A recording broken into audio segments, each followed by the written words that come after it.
এই দেশে এই কথায় সকলের জবানের থেকে প্রবাহিত হবে দিন জিন্দা হতা হে হর কালবাল্লা কে বাদ। যাতে করে নতুন কালবাল্লা সৃষ্টি করবেন না, নাকি দিনমালা নাকি দিনমালার মাধ্যমে যাকে বলা হচ্ছে কোরআনের বিরুদ্ধে আন্দোলন, কোরআনের বিরুদ্ধে আইন, এই কোরআনের বিরুদ্ধে আইন আমরা মানতে রাজি না। ও আলহামদুলিল্লাহ। সংগ্রামী জনগণ সমাবেশের পর্যায়ে বক্তব্য রাখেন আন্তর্জাতিক মজলিসে তাহাজ্জুদে খতমে নবুওয়াত সংগ্রামী মহাসচিব হেফাজত ইসলাম বাংলাদেশের কেন্দ্রীয় নায়েব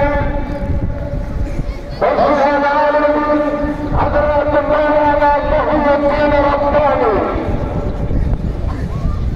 বিসমিল্লাহির রহমানির রহিম।